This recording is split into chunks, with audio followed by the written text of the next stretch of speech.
स्वागत है दोस्तों, आपका मेरे YouTube चैनल यूथ इन्वेस्टर पे। आज हम एक ऐसे शख्सियत के बारे में बात करेंगे जिनका नाम मिल्खा सिंह जी है। आज इनके बारे में हम इस वीडियो में जानेंगे कि इनका जीवन कैसा रहा, ये कहाँ से बिलोंग करते हैं और ये कहाँ से कहाँ तक पहुँचे और अपनी लाइफ में इन्होंने कितना स्ट्रगल किया। मतलब पूरी बायोग्राफी के बारे में एक बार हम समझेंगे इनके बारे में, ठीक है। हाल ही में इनका निधन हो गया था, ठीक है। आइए चलिए इस वीडियो में देखते हैं हम। जैसे कि आपको पिक्चर में दिख रही है, ये मिल्खा सिंह जी है।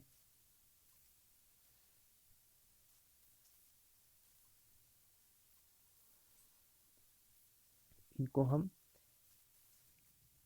इनका इनको हम फ्लाइंग सिख ऑफ इंडिया के नाम से भी जानते हैं, जैसे कि आपको दिख रहा है।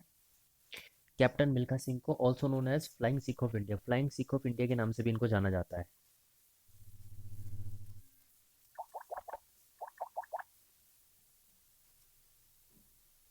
इनके हम फैक्ट्स जानेंगे, facts about Milkha Singh ji. Milkha Singh we also known as the flying Sikh of India, ये तो हम जानते ही हैं। और ही वॉज बोर्न ऑन, इनका जन्म हुआ था 20 नवंबर 1929 को एट गोविंदपुरा। गोविंदपुरा ये कहाँ है? ये पंजाब प्रोविंस, ब्रिटिश इंडिया में, जो कि पाकिस्तान के उस टाइम जब डिवाइड नहीं इंडिया और पाकिस्तान डिवाइड नहीं हुआ था, तब ये पाकिस्तान में था। गोविंदपुरा पंजाब ब्रिटिश इंडिया में, ठीक है। He was born in a Sikh family, ये एक सिख फैमिली में पैदा हुए थे। और ये जो इनका वो था, क्या कहते हैं, जहाँ इनका जन्म हुआ था गोविंदपुरा, ये 10 किलोमीटर दूर था मुजफ्फर सिटी पंजाब प्रोविंस से, इन ब्रिटिश इंडिया, ठीक है। और इनके ये कुल मिला के 15, he was one one of 15 siblings, ये 15 भाई बहनों में से एक थे, ठीक है।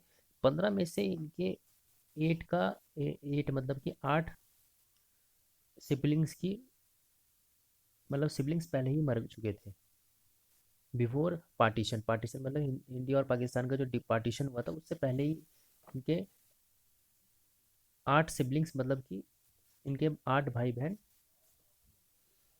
मर चुके थे, ठीक है।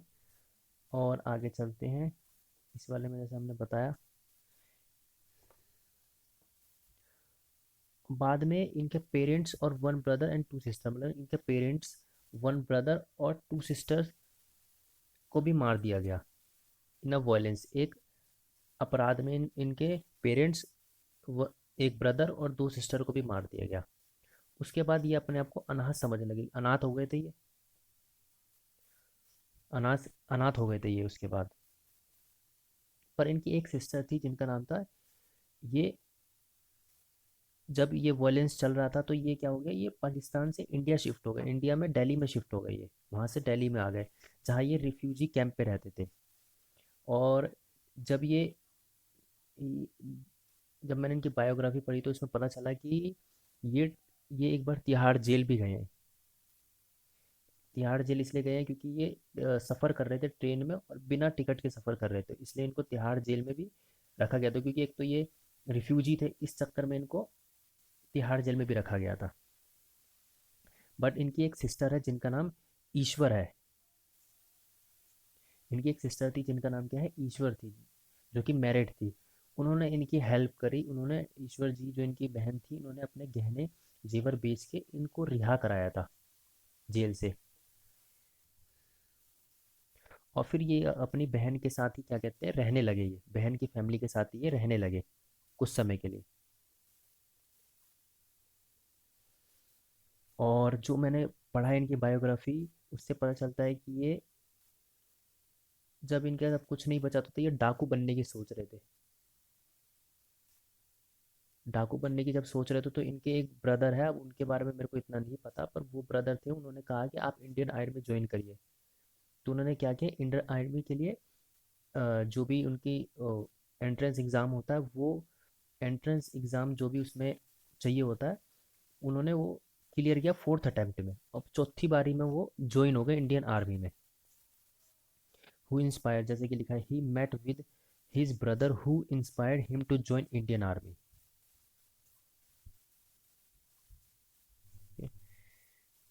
अभी इसमें लिखा है he successfully entered in his fourth attempt, अपने फोर्थ अटेम्प्ट में ये एंटर हो गए, क्या कहते हैं, इंडियन आर्मी में। और वहां से इनकी जर्नी बिगन हो गई एथलीट बनने की।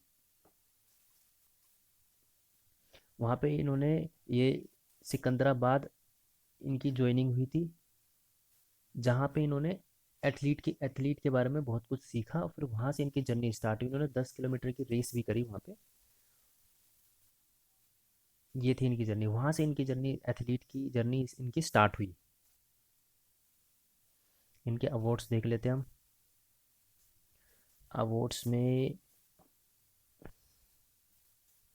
1958 एशियन गेम्स में 200 मीटर की रेस में इनको गोल्ड मेडल मिला है। और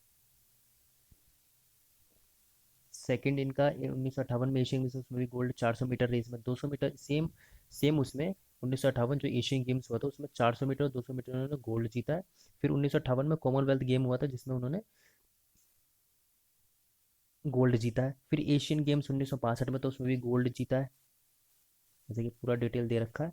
और फिफ्थ जब 1962 में एशियन गेम्स होता है उसमें भी गोल्ड जीता, 400 मीटर और 400 मीटर रिले में भी जीता इन्होंने। फिर इंडिया में जो हुआ था कटक एशियन गेम्स हुआ था 200 मीटर, उसमें भी गोल्ड जीता 1958 में। 1958 में कटक नेशनल गेम्स हुआ था उसमें भी 400 मीटर में इन्होंने गोल्ड जीता। और 1964 में कटक नेशनल गेम्स में, कटक नेशनल गेम्स में इन्होंने सिल्वर मेडल जीता 400 मीटर उसमें।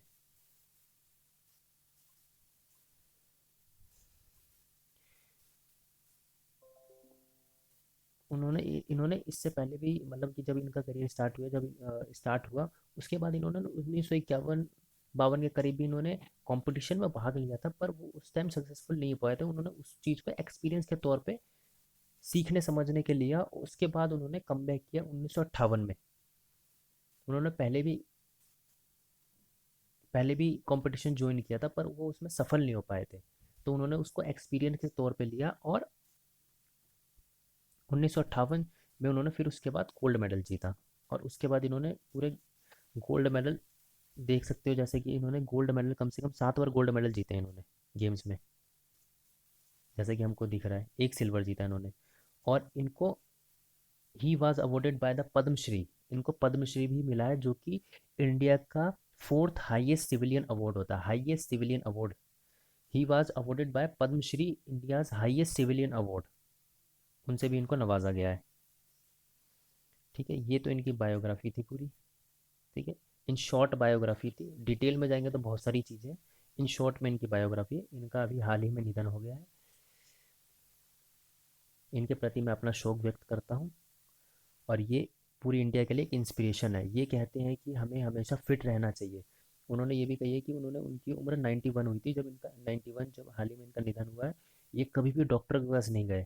जब भी इनको कोई दिक्कत होती थी ये अपना रनिंग करने चले जाते थे। और ये लोगों को भी सीख देते थे कि फिट रहे, रनिंग करे, अपने आप को चुस्त दुरुस्त रखे। ये इनकी एडवाइस थी लोगों को, मेंटली फिट रहें। ये इनकी एडवाइस थी लोगों को। ठीक है, thank you for this, thank you for watching this video. ऐसी बहुत सारी वीडियो आती रहेंगी। मिलते हैं नेक्स्ट वीडियो में आपसे।